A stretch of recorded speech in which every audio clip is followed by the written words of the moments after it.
It was supposed to be an ordinary night in Tokyo.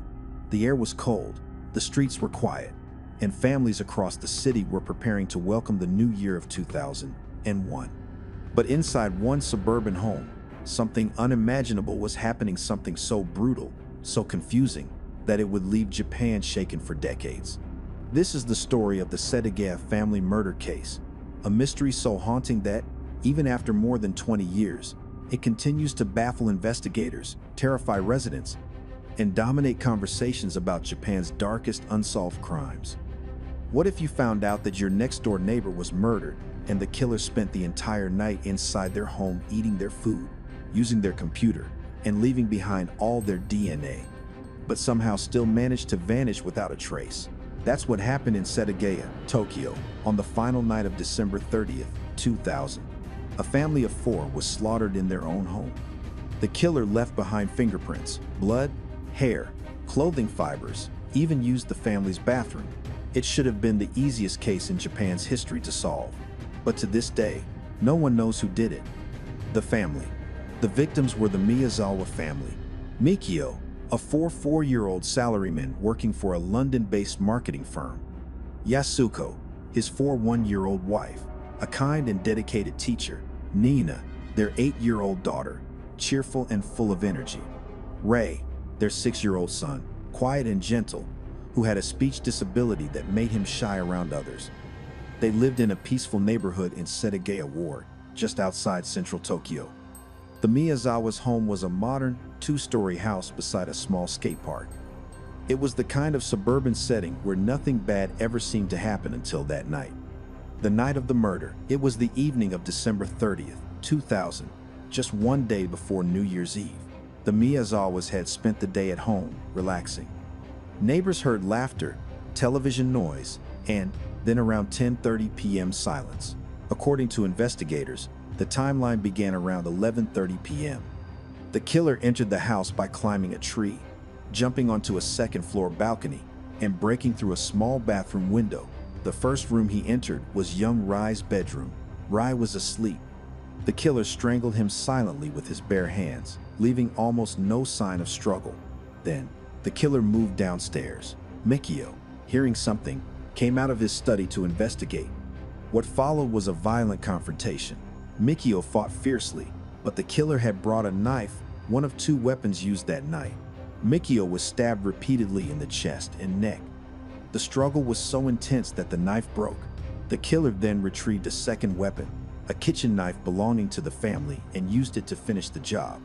After killing Mikio, the murderer went upstairs again, where Yasuko and Nino were hiding in a bedroom. They were cornered, stabbed multiple times, and left to die together. In total, the killer spent hours in the house after the murders doing things that defied explanation. The chilling aftermath. Most killers flee quickly. This one didn't. After the family was dead, the intruder stayed inside the house for up to 11 hours. He ate ice cream and melon from the fridge. He drank tea. He used the toilet but didn't flush. He even took a nap on the living room couch. And, strangely, he used the family computer multiple times, surfing the internet, checking a theater website, and even attempting to delete some files. When police arrived the next morning, they found the entire scene frozen in horror. Blood everywhere, food half-eaten, trash scattered. The killer had left behind over 12,000 pieces of evidence, one of the largest forensic collections in Japanese history. The discovery. On the morning of December 31st, Yasuko's mother, who lived next door, grew worried. She had tried calling her daughter but got no answer. She used her spare key to enter through the side door. What she found would haunt her forever. Her daughter's body was lying at the top of the stairs. Mikio was collapsed at the foot of them. The children were upstairs, still and silent. The house was soaked in blood. It looked like a war zone, not a suburban home. When police arrived, they were stunned. There were fingerprints everywhere, shoe prints and blood, hair strands, fibers, and even fecal matter in the toilet. It was as if the killer wanted to be caught or didn't care. The evidence. The forensic evidence from the Setagaya house was overwhelming, but instead of providing answers, it created more questions. 1. The DNA. Blood samples revealed that some of the blood did not belong to any of the family members. It belonged to the killer. DNA testing showed the perpetrator was male, of mixed Asian ancestry, likely part Japanese, part Korean, or possibly from a Southern European or Central Asian lineage. This genetic mix was unusual for Japan, giving investigators a small but specific clue about the killer's origins. 2. The clothing. Police found the killer's clothes scattered throughout the house. A black jacket, gloves, a hat, a hip bag, a scarf. Every item was ordinary, the kind of cheap clothing sold in mass-market stores. But one shirt was traced back to a specific store brand sold in a few locations across Japan and even one store in South Korea. 3. The shoes. The murderer left bloody footprints all over the scene. Investigators identified the shoe type, a Schlesinger sneaker, size 27.5 centimeters, available only in South Korea at the time. This was one of the strongest hints that the killer might have come from outside Japan. 4. The sand. Inside the killer's hip bag, police found grains of sand. After analysis, it was traced to an area near Edwards Air Force Base in California, a detail so strange that it confused everyone. How did sand from an American military site end up in a Tokyo murder? No one could explain it.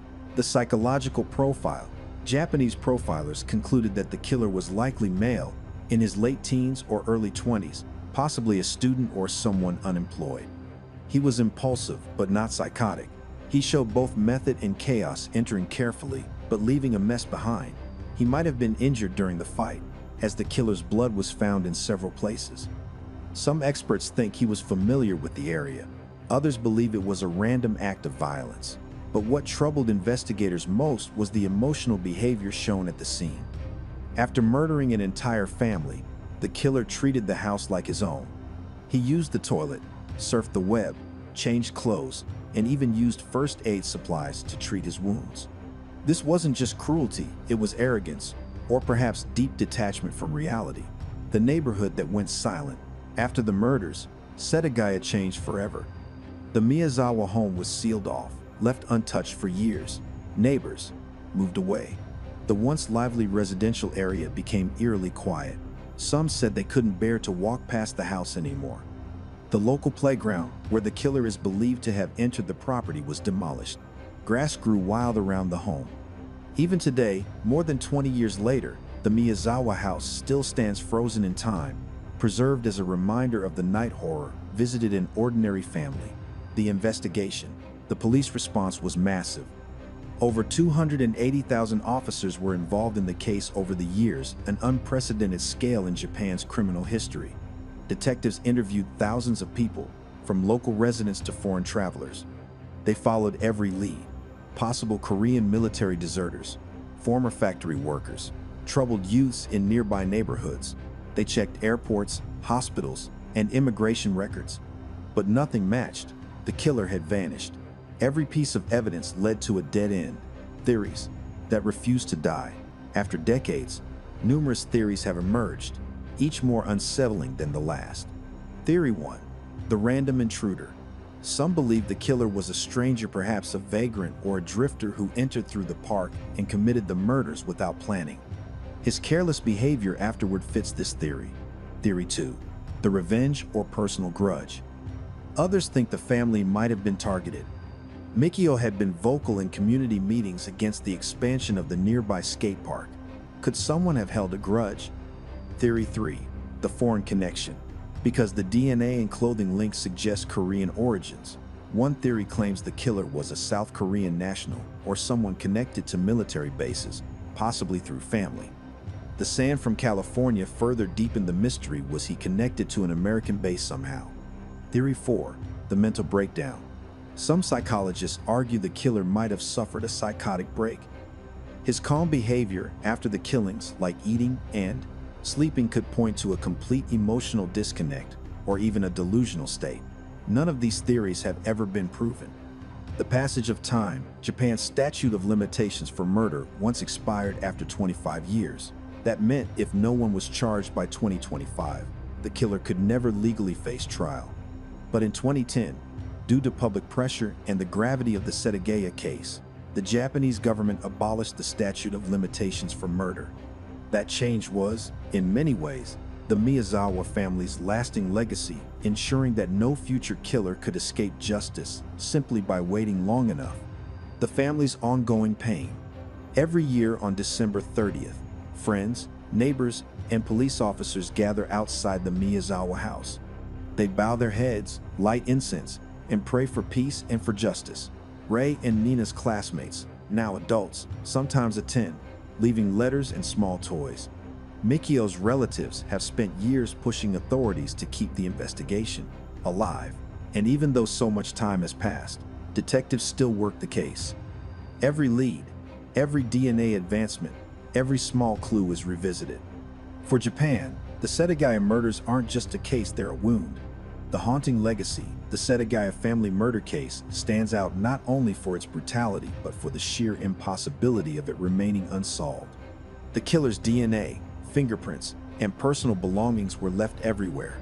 His every move is known in detail, and yet, somehow, he has never been identified. How can someone leave behind their very essence and still disappear completely? That question keeps both investigators and citizens awake at night. The case changed Japan's sense of safety forever. It forced families to lock their doors tighter, to install cameras, and to rethink what it meant to live in a peaceful suburb. Because the truth is, peace is fragile. The Setagaya family murder case is more than an unsolved mystery. It's a symbol of everything. We fear most that evil can walk among us, enter our homes, and leave without a sound. Until justice is found, the question remains like a shadow over Tokyo's cold winter nights. Who killed the Miyazawa family, and how did he vanish into thin air?